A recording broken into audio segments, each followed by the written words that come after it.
Pandemi COVID-19 di Indonesia memang masih belum berakhir. Dampaknya pun turut dirasakan oleh para pelaku UMKM.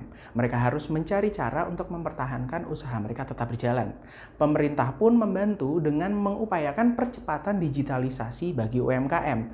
Namun jika dilihat dari sudut pandang UMKM-nya sendiri, bagaimana mereka menilai kinerja teknologi yang menjadi basis dari percepatan digitalisasi ini, dan hal apa yang dapat ditingkatkan untuk memaksimalkan kinerja dari teknologi ini sendiri, selengkapnya akan saya paparkan dalam laporan hasil penelitian dengan judul Analisis Kinerja Teknologi Internet oleh pelaku usaha mikro, kecil, dan menengah dalam berusaha di masa pandemi COVID-19. Sebelumnya perkenalkan, saya Mahardika, mahasiswa dari program MBA FEB UGM. Terima kasih juga saya ucapkan kepada Bapak BM Purwanto, MBA PhD selaku dosen pembimbing, dan Bapak Ibu dosen penguji sekalian. Ya, penelitian ini dilatar belakangi oleh menurut data dari Kementerian Koperasi dan UKM, di Indonesia sendiri terdapat lebih dari 64 juta UMKM. Dan kontribusi dari UMKM ini lebih besar dari 60% bagi PDB Indonesia. Dan UMKM mampu menyerap lebih dari 116 juta yang nilainya setara 42% dari total populasi di Indonesia. Namun karena adanya virus corona atau pandemi virus COVID-19 ini menyebabkan pemerintah mengambil langkah pembatasan aktivitas sosial, termasuk aktivitas jual beli. Ini memberikan dampak bagi traffic media sosial yang tercatat meningkat sekitar 40%, dan transaksi online menurut Bank Indonesia tercatat naik 39% selama periode Maret hingga Oktober. Nah, di sisi lain menurut Menteri Koperasi dan UMKM Teten Masduki menyatakan UMKM di Indonesia sebanyak 95% menyatakan mereka mengalami kerugian. Dan kerugiannya ini cukup dalam, sekitar 75% dari penjualan. Dan hal lain menurut Airlangga Hartarto disebutkan bahwa pandemi virus corona ini menyebabkan terjadinya 69 juta pengangguran, yang ini terjadi karena proses PHK atau gagal menyerap pekerja lulusan baru. Hal lain disampaikan bahwa jika kondisi ini terus berlanjut, maka 47% dari UMKM yang ada di Indonesia terpaksa gulung tikar. Nah, Teten Masduki juga menyatakan bahwa UMKM di Indonesia mengalami masalah pada arus kasnya. Hal ini sesuai yang dilakukan oleh Krauss et al. Dinyatakan bahwa UMKM atau usaha ini akan sangat berhati-hati terhadap arus kas mereka, terutama di pandemi virus corona ini. Mereka akan sangat menjaga likuiditas dari perusahaan mereka.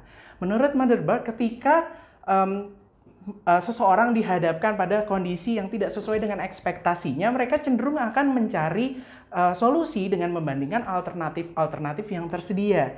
Dan alternatif ini akan dievaluasi, dilihat bagaimana kinerjanya. Nah, sehingga pemerintah pun menyatakan bahwa digitalisasi merupakan waktu yang tepat dilakukan saat ini. Namun, hal penting yang harus dilakukan adalah bagaimana sebenarnya kinerja dari teknologi internet yang dirasakan oleh para pelaku usaha yang sudah menggunakan sebelumnya. Nah, selanjutnya tercatat bahwa per 2019 terdapat 8 juta UMKM yang telah go online, dan pertumbuhannya cukup baik selama pandemi ini sebesar 2,7 juta atau lebih dari target pemerintah yaitu 2%. Ini telah terpenuhi dan total ada 17,2% UMKM yang sudah online. Namun selebihnya mereka masih menjalankan bisnis secara konvensional. Sehingga rumusan masalah yang diajukan pertama adalah bagaimana penilaian kinerja teknologi internet oleh pelaku UMKM sendiri. Dan yang kedua, hal apa yang berpengaruh untuk meningkatkan kinerja teknologi internet tersebut. Dan berikut adalah pertanyaan penelitian yang diajukan terhadap 6 poin. Teori yang digunakan dalam penelitian ini yang pertama adalah teori pemrosesan informasi untuk pengambilan keputusan, di mana persepsi ini menjadi landasan dalam pengambilan keputusan penggunaan atau pembelian. Dan yang kedua adalah teori perilaku konsumen pasca pembelian, di mana setelah mereka melakukan pembelian, mereka akan menggunakan produk tersebut dan mengevaluasi apakah kinerja yang diberikan ini sesuai dengan ekspektasi atau persepsi mereka di awal. Selanjutnya, persepsi sendiri merupakan proses pengartian dari sebuah stimulus atau stimuli. Dan manfaat merupakan perwujudan abstrak yang terbentuk dari beberapa atribut dan akan dirasakan oleh pengguna itu sendiri dan terbentuk dalam rangka pemenuhan keinginan dan kebutuhan mereka. Sedangkan persepsi manfaat merupakan hal yang mungkin dirasakan oleh pengguna setelah mereka melakukan penggunaan. Dan menurut Zhuang dan Xiao, dibagi dalam dua. Yang pertama adalah persepsi manfaat psikologis dan persepsi manfaat fungsional. Berikut adalah penjelasan terhadap variabel-variabel yang digunakan dalam penelitian ini. Manfaat psikologis, manfaat fungsional, penggunaan aktual, dan juga kinerja teknologi.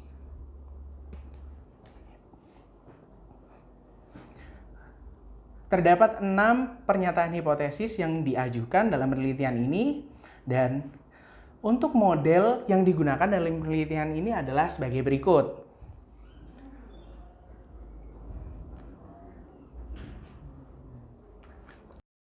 Dalam penelitian ini digunakan metode survei secara kuantitatif deduktif dan menggunakan data primer atau data yang diambil secara langsung pada responden menggunakan electronic self-administered questionnaires. Dan instrumen penelitiannya sendiri ini menggunakan closed-ended questionnaire atau questionnaire tertutup dengan 5 points Likert scale. Pengambilan sampel ini dilakukan secara non-probability sampling karena jumlah populasi yang tidak diketahui dan juga judgment sampling berdasarkan kriteria yang dibutuhkan. Ukuran sampelnya sendiri didapatkan 160 responden dengan kriteria respondennya adalah pelaku, pemilik, pengelola, atau pengambil keputusan dalam sebuah entitas usaha, terlebih UMKM yang ada di Indonesia. Ya. Berikut adalah definisi operasional dari masing-masing variabel. Untuk manfaat psikologis terdiri dari 3 butir indikator, manfaat fungsional ada 5, penggunaan aktual ada 3, dan kinerja teknologi diukur dengan 10 butir indikator. Dalam analisis data akan dilakukan yang pertama adalah uji akurasi instrumen dengan uji validitas dan reliabilitas. Selanjutnya adalah analisis deskriptif, uji hipotesis menggunakan regresi proses makro, dan seluruhnya menggunakan bantuan software SPSS 25. Dan berikut adalah deskripsi dari responden yang didapatkan. Mayoritas responden adalah laki-laki dengan latar pendidikan lulusan S1 dan saat ini mereka hanya menjalankan satu usaha saja dan mereka menjual secara langsung produk mereka atau B2C pada konsumen. Dan strategi usaha selama pandemi COVID-19 mereka tidak merubah strategi yang saat ini dijalankan. Mereka tidak menambah atau mengurangi atau menutup usaha mereka. Untuk uji validitas sendiri, telah dilakukan 2 uji validitas. Yang pertama merupakan phase validity, di mana instrumen diajukan kepada expert judgment dan dinyatakan layak untuk digunakan. Dan kedua adalah uji validitas konvergen. Telah dilakukan 2 kali eksekusi. Untuk eksekusi pertama masih belum konvergen dan diskriminan, sehingga harus dilakukan eliminasi terhadap 7 indikator. Dan berikut adalah hasil dari eksekusi yang kedua. Dapat dilihat bahwa untuk nilai loading factor sudah lebih besar dari 0,4, kemudian sudah konvergen dan diskriminan, sehingga instrumen ini dinyatakan memenuhi uji validitas. Selanjutnya adalah uji reliabilitas. Dapat dilihat bahwa nilai Cronbach alpha dari masing-masing variabel yang diujikan telah memenuhi kriteria, yaitu lebih besar dari 0,7, sehingga instrumen ini dapat dikatakan memenuhi uji reliabilitas. Dan selanjutnya adalah analisis deskriptif. Terlihat dari pendidikan ini, mereka yang merupakan lulusan SD, SMP, vokasi atau D3 dan S2 memberikan penilaian yang lebih rendah dari rata penilaian total untuk kinerja teknologi. Berikut adalah hasil dari uji hipotesis yang telah dilakukan menggunakan regresi proses.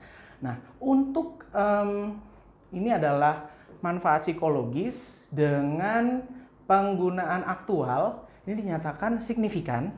Selain itu, hubungan antara penggunaan aktual, manfaat psikologis, dan manfaat fungsional ini dinyatakan signifikan terhadap kinerja teknologi. Dan satu yang tidak signifikan adalah manfaat fungsional pada penggunaan aktual karena nilai P-nya lebih besar dari 0,05. Dan selanjutnya adalah pengujian hipotesis untuk melihat efek mediasi dari penggunaan aktual. Dan ternyata efek mediasi ini hanya signifikan pada hubungan untuk manfaat psikologis dengan kinerja teknologi dan tidak signifikan pada hubungan manfaat fungsional dan kinerja teknologi. Sehingga berikut adalah ringkasan dari hipotesisnya. Dapat dikatakan bahwa yang terdukung hanya hipotesis 1, 3, 4, dan 5. Dan hipotesis 6 ini dinyatakan juga tidak terdukung karena efek mediasi hanya terjadi atau signifikan pada salah satunya, bukan keseluruhan. Kita masuk dalam diskusi dan pembahasan. Berikut beberapa temuan. Yang pertama bahwa rata penilaian kinerja teknologi yang diberikan oleh seluruh responden adalah sebesar 4,132. Dan mereka yang memberikan penilaian di bawah rata ini adalah mereka dengan lulusan SD, SMP, vokasi, dan S2. Dengan rata usia ini 3,375 yang usia ini juga lebih besar dari rata usia responden, sekitar 28. Nah, menunjukkan bahwa menurut Motherberg dan Hoskin juga generasi ini merupakan memang masuk dalam generasi Y atau milenial, tapi milenial awal. Dan generasi milenial ini memang dapat dikatakan mereka adalah tech savvy atau mereka sudah terbiasa menggunakan teknologi, tapi tidak dengan mereka yang istilahnya masih di awal-awal dari generasi ini. Yang kedua adalah tidak terdukungnya manfaat fungsional. Ini barangkali terjadi karena kepraktisan dan kepentingan ini bukan merupakan hal yang dapat mendorong penggunaan aktual yang diwakili oleh durasi, kemudian frekuensi, dan juga keserbagunaan dari teknologi internet. Selanjutnya adalah tidak signifikannya atau tidak terjadinya efek mediasi pada hubungan manfaat fungsional dan kinerja teknologi.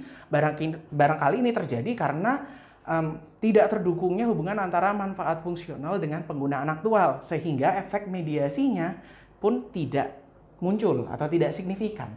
Selanjutnya adalah rata manfaat fungsional ini justru lebih tinggi dari rata manfaat psikologis. Ini mengindikasikan bahwa responden ini memiliki persepsi manfaat fungsional yang lebih tinggi dari manfaat psikologis. Dan selanjutnya, adanya keselarasan penilaian antara manfaat fungsional dan manfaat psikologis, di mana ketika responden ini memberikan nilai yang lebih tinggi dari rata untuk manfaat psikologis, mereka cenderung juga memberikan nilai di atas rata untuk manfaat fungsional dan sebaliknya. Sehingga dapat dikatakan mungkin barangkali ada hubungan antar kedua persepsi manfaat ini. Dan sebagai kesimpulan dari penelitian ini, yang pertama, rata penilaian terhadap kinerja teknologi ini adalah sebesar 4,132 atau dapat dikatakan sudah baik. Dan yang kedua adalah bahwa faktor yang mempengaruhi peningkatan kinerja teknologi ini adalah manfaat psikologis dan juga manfaat fungsional. Terlebih untuk manfaat psikologis jika dibarengi dengan peningkatan penggunaan aktual sebagai efek mediasi. Saran secara praktis diberikan untuk dua. Yang pertama adalah saran untuk pemerintah. Melakukan sosialisasi dan pelatihan untuk pelaku UMKM ini menjadi penting, terutama terkait literasi digital. Karena menurut Hakam, literasi digital untuk masyarakat Indonesia masih terbilang kurang. Dan selanjutnya, hal ini dapat dilakukan juga dengan melakukan kerjasama dengan perusahaan IT, e-commerce, atau lainnya untuk meningkatkan literasi digital tersebut. Pentingnya juga adalah melakukan edukasi terkait cara pemasaran produk, karena menurut hasil dari kinerja teknologi, indikator yang mendapatkan penilaian paling rendah adalah ketercapaian dari tujuan perusahaan. Dan terakhir adalah pemerintah perlu menggalakkan penggunaan teknologi internet dan membiasakan para pelaku UMKM untuk menggunakan teknologi tersebut ke depannya. Saran yang kedua adalah untuk perusahaan. Yang pertama, menggunakan materi terkait manfaat psikologis, karena terbukti akan lebih berpengaruh untuk memberikan penilaian terhadap kinerja teknologi. Dan kedua adalah bagaimana mereka dapat memaksimalkan user interface dan juga user experience untuk meningkatkan screen time atau penggunaan aktual dari teknologi tersebut, karena terbukti dapat memberikan peningkatan yang cukup baik pada kinerja teknologi. Selanjutnya adalah keterbatasan dari penelitian. Jika kita lihat R-square yang didapat adalah 54,58. Berarti masih ada variabel lain yang dapat mendeskripsikan variabel dependen tersebut. Kemudian keterbatasan variabel yang digunakan memang masih hanya manfaat psikologis dan manfaat fungsional sebagai variabel bebas. Dan spesifikasi penelitian, karena penelitian ini masih meneliti tentang kinerja teknologi internet secara general. Dan selanjutnya adalah distribusi kuesioner sendiri, karena selama pandemi COVID-19 ini kami juga menjaga protokol kesehatan dan hanya menyebarkan kuesioner melalui elektronik.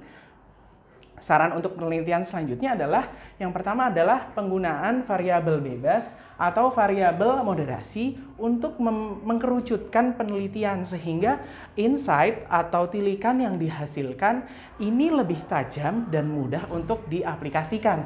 Dan selanjutnya adalah penyebaran dari kuesioner. Seperti disampaikan tadi, bahwa hasil menunjukkan bahwa pengguna internet atau pelaku usaha yang menggunakan teknologi internet dalam berusaha ini masih cukup rendah, hanya sekitar 17%, dan selebihnya ini masih berjualan secara offline. Jadi penyebaran kuesioner secara offline ini masih bisa dilakukan untuk meningkatkan jumlah responden.